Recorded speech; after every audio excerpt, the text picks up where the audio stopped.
Welcome back, students. Welcome to Little Champs Sindhu Vlog channel. Please do like, share, comment, and subscribe to my channel. Today I'm going to discuss something about the respiration chapter. It is video 4 and it completes the chapter. So please do watch this video. Previously I have given the videos regarding nutrition chapter and also now respiration chapter. The continuation of the videos is present in a video number manner, so do follow the number of the videos which are present. Thank you for listening to me for this. Let's get into the subject now.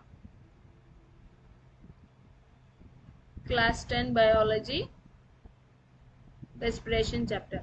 In the last video we have seen the respiration procedure in higher animals. Let us see the evolution of respiratory system of higher animals now. Okay, we have seen what is cellular respiration, what is cellular respiration in animals, and what is respiration by means of physiological respiration. These all things we have seen in the last video. In this video we are seeing the evolution of the respiratory system from unicellular organism to multicellular organism. We have seen that there is a change, that evolution of organisms has taken place from from unicellular organisms to multicellular organisms, like right, and like unicellular organism from amoeba to higher celled organisms like us. Okay, getting into the subject, unicellular organisms, we are reading about the respiratory system, isn't it, children? So let us see what is the evolution of respiratory system in unicellular organisms to the higher cellular organisms. Okay, respiration by diffusion. Respiration by diffusion. Amoeba respiration by diffusion, where in amoeba, in unicellular organism, the respiration process takes place by means of what? By means of diffusion. Simple process, simple diffusion. The cell absorbs the gases from the atmosphere by means of diffusion, and from the cell to atmosphere by means of diffusion. Absorption and also release of the gases by means of diffusion procedure. In other organisms like Hydra, Planarium, roundworms and earthworms, respiration is also by means of diffusion. In multicellular organisms, special organs are evolved for respiration. In multicellular organisms, coming to multicellular organisms, right, from other multicellular organisms means which have more number of cells than one cell. In those organisms, what did happen? What did happen, children? In multicellular organisms, the organs are evolved. Complexity of the organism has been increased and the organisms have been evolved, and then even the organ systems also increased. Organ systems also increased their complexity such that the organism have individual organ systems which help in functioning of the organism. Okay, let us see only the respiratory system evolution in multicellular organisms. Special organs are evolved for respiration. In cockroach and grasshopper, tracheal system is present. In fishes, gills or branchiae are present. Frogs, skin and pulmonary respiration is present. In terrestrial animals, lungs are present. Coming to the next slide, we can see the structure of a leaf where the structure has stomata. So we are seeing what? Respiration in plants, isn't it, children? Right, very good. We have completed successfully in the previous slide. till the evolution of uh, organisms from unicellular to multicellular organism respiration procedure. Till this, with this, till this and with this, we completed the respiration procedure in animals. Right. Now we are getting into respiration procedure in plants. Structure of a leaf. What is the structure? Why he has shown the structure? Let us see. In leaf we do have what? Respiration. Even the plants do respire, isn't it, children? Yes. How they'll respire? How they'll respire? They respire through means of small pores or small spaces which are present throughout the surface of the plant. What are they? They are nothing but stomata. Stomata. Coming to the next slide, see. Stomata are plural. Stoma is singular. See, stoma is present with two guard cells present with chloroplast is shown in the diagram. Do watch it and come to the next slide. Coming to the next slide, what is given? Stomata in leaf, structure in root, surface of the root, and lenticels on the stem help in respiration, isn't it? Plant is having various parts like us only. It has also various structures which help in sustaining its life, where stomata is present in leaf. In the same way, stem also respires, the root also respires, isn't it, children? Yes. The surface of the root helps in respiration. The lenticels of the stem helps in respiration. Okay. The plants which are going on the land, they do respire by means of various structures which are present. What are the plants? What about the plants that grow on land where completely surrounded by water? What are those plants called as, children? Right, very good. Those are nothing but mangrove plants. Mangrove plants have breathing roots arising from roots. Normal roots arise, breathing roots aerially. Those are nothing but called as aerial roots. What do? They help in respiration.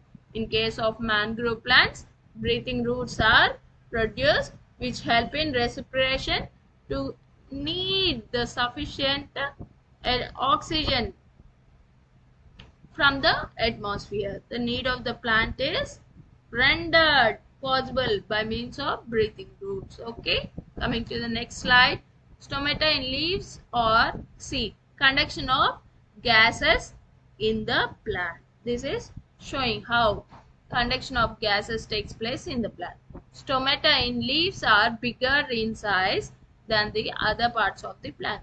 Throughout the parts of the plant, stomata are present. Additionally, root surface of the plant and lenticels present on the surface of the stem help in respiration. In the same way, they form a continuous network on the plant surface.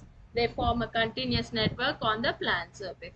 What is the structure of stomata? With two guard cells, the structure of this stomata is either swollen or shrunken depending upon the water content, as we have discussed in previous chapter, nutrition. So please do follow that video and also do watch this diagram for the information. Okay, coming to the next slide. The air spaces are lined with water where the oxygen is dissolved in this and passes through the porous cells into the cytoplasm. See, small pores are present, isn't it, children? In the stomata or in the guard cell, there are small pores which help in diffusion of the gas. The water which is present, water lining which is present around the opening of this guard cell helps in diffusion of gas from outside to inside and from inside to outside by means of a procedure called as diffusion. Nothing but transfer of a substance from higher concentration to lower concentration. Isn't it, children? Coming to the next slide. Plants even do respire by means of plant roots. Isn't it? Yes, they do respire by means of plants. Surface of the root helps in respiration. These are nothing but exception of this is the mangrove plants. Exception of this is the mangrove plants. Those are nothing but the aerial roots produced from the root surface. Mangrove plants produce what? Aerial roots. Growing in marshy areas are the example of plants breathing with aerial roots. Aerial roots help in breathing in sufficiently from the atmosphere. They help in taking the oxygen from the atmosphere and releasing the carbon dioxide from the plant. Okay, coming to the next slide. We have seen that respiration procedures in plant. How we are able to understand that plant releases carbon dioxide in respiration plants. For this, we do conduct an experiment where change of color of lime water, again as we have seen in previous chapters, same manner, milky white change of transparent lime water is seen by the release of carbon dioxide in the process of respiration. When sprouted beans or sprouted bajra or sprouted moong dal is kept in thermos flask and lime water is kept in a beaker and it is stayed for about 2 days like that, and then later it is seen, then there is change of color in the transparent color to milky white color of lime water. Coming to the next slide, change of temperature. Again, this is also conducted by means of another experiment where a thermometer is placed and the level of mercury level from the knob to higher end changes gradually, indicating that energy is released in plants during respiration as heat. Okay, coming to the next slide, you have to learn, children, the differences between photosynthesis and respiration. Where photosynthesis occurs in light.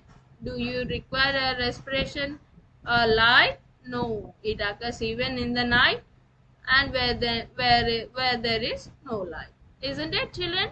Yes. Coming to the next point, it occurs in the green cells of the plant. It occurs in all the cells of the organism. It is an endothermic reaction. It is an exothermic reaction. Endothermic reaction is it absorbs sunlight. It absorbs energy and doesn't mean that exothermic means it gives out energy. It doesn't give energy outside. Okay, where photosynthesis does not give energy outside, it forms energy. Okay, it is an endothermic reaction. Coming to the next one, it utilizes carbon dioxide and water. It evolves carbon dioxide and water. It builds up complex substances like carbohydrates, simple inorganic compounds. So it is an anabolic process where respiration is a catabolic process. It converts light energy into chemical energy. It releases potential or chemical energy which is used variously in the body. Carbon dioxide and water are raw materials for photosynthesis, whereas sugars and oxygen are raw materials for respiration. It produces ATP by harvesting light energy. It forms ATP from energy liberated during oxidation of food. Hydrogen of water is used in the form of in the synthesis of NADPH, whereas hydrogen of food is used in the formation of NADP, NADPH and FADH2. ATP and NADPH are used in the synthesis of organic compounds, whereas ATP and reduced coenzymes are more made available to cells for various metabolic activities. That's the end of the slide. Children, thank you for listening for this video, and do like, share, comment and subscribe to my videos. Thank you very much, children.